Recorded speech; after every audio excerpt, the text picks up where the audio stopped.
అంతెందుకు నేను కొత్త బండ్లు కొనను ఖర్చు పెట్టానని చెప్పిన. మీకు తెలవాల్సింది ఏంటంటే 22 ల్యాండ్ క్రూజర్లు కొని కొత్తవి దాచిపెట్టారు. నేను సీఎం అయినాక 10 రోజుల వరకు నాకే తెలియదు. నేను పాత బండ్లు ఏదో అడ్జస్ట్ చేసి అన్ని రిపేర్లు చేయండి చూసి ఇచ్చేయండి అని నేను చెప్తుంటే చిన్న ఒక అధికారి వచ్చి షోలో చెప్తున్నాడు, సార్ పోయినసారి 22 ల్యాండ్ క్రూజర్లు కొన్నాడు, అన్ని విజయవాడలో దాచిపెట్టినాం సార్, కొత్త ప్రభుత్వం ప్రమాణ స్వీకారం చేయగానే అన్ని తెద్దాం అనుకున్నాం, ఆయన నెత్తి మీద దరిద్రం ఉండి ఆయన ఇంటికి పోయింది సార్ 22 కొత్త ల్యాండ్ క్రూజర్లునే. అసలు ఇన్ని వందల వేల వాహనాలు ఉన్నప్పుడు చెప్పా పెట్టకుండా కొని దాచిపెట్టినాయి కేసీఆర్. మూడోసారి కూడా వస్తాడు అన్ని అందరూ 22 అంటే ఆయనకు ఆయన వంది మాగతులకు అందరికీ ఉండడానికి. ఇట్లాంటివి ఆయన సృష్టించిన సంపద. అది ప్రభుత్వ ఆస్తి తీసుకోకుండా వెళ్ళిపోతే కావాలంటే మీరు కూడా తిరగండి, ఇస్తాం అట్లా రౌండ్ కొట్టరండి. ఒక్క విషయం దయచేసి అందరు గమనించాలి. గౌరవ ముఖ్యమంత్రి గారైనా గౌరవ మంత్రివర్యులైనా యావత్ ప్రభుత్వం ఎప్పుడైనా సరే వాళ్ళ సెక్యూరిటీ అనేటటువంటిది పోలీస్ వాళ్ళు ఇంటెలిజెన్స్ వాళ్ళు చూసుకుంటారు. ఎవరు కూడా మాకు ఇన్ని కార్లు కావాలి ఇంత సెక్యూరిటీ ఉండాలని ప్రజాప్రతినిధులు కోరరు. సెక్యూరిటీ వాళ్ళు ఇంటెలిజెన్స్ వాళ్ళు చూసి సజెస్ట్ చేస్తారు.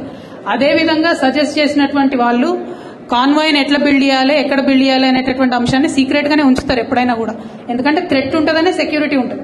సో ఆటోమేటిక్ గా ఎక్కడో వాళ్ళు పెట్టి దానికి కావాల్సినటువంటి ఫెసిలిటీస్ అన్ని కూడా క్రియేట్ చేసినట్టున్నారు. అవసరమైనప్పుడు తెచ్చి వాడతారు.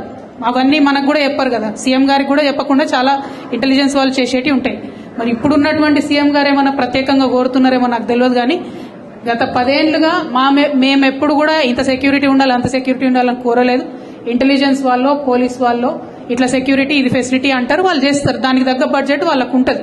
దాన్నో పెద్ద అంశం చేసి దాని మీద వెటకారంగా మాట్లాడటం, ఏదో సీక్రెట్ గా విజయవాడలో దాచుకున్నాం, అవి ఏడ తయారవుతుందో ఎవరికి తెలియదు, ఏడ దాచి పెడతారో ఎవరికి తెలియదు. ఎగ్జాక్ట్లీ బీపీ ఆడ తయారవుతుంది. అదే అంటున్నా కదా, మనకి ఏం తెలిసిపడే పోలీసు వాళ్ళు ఇంటెలిజెన్స్ వాళ్ళు చేస్తారు జనరల్ గా. దాన్ని పెద్ద ఇష్యూ చేసి అదేదో దాచుకున్నాం అన్నట్టుగా గౌరవ ముఖ్యమంత్రి గారు మాట్లాడడం నిజంగా వారి గౌరవాన్ని తగ్గిస్తుంది తప్పితే ఇంకొక అంశం కాదు. Ultimately protocol of any CM is decided by the security wing and intelligence and the police. There is no role of politicians in that. It was decided like that. It is unfortunate that the current CM thinks so, but it is not the case. But since you have asked me in English, I want to make one thing very clear.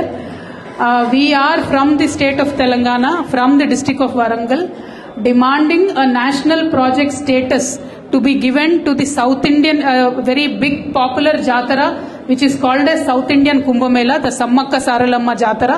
This is the highest conglomerate of tribal population of this country. This has to be respected. We earnestly request Honorable Prime Minister Garu to give the status of national festival to this Jatara, this tribal Jatara from Telangana. We have given number of representations to Honorable Prime Minister Garu earlier. So we really wish and pray that he will take it up immediately. Thank you. Jai Telangana.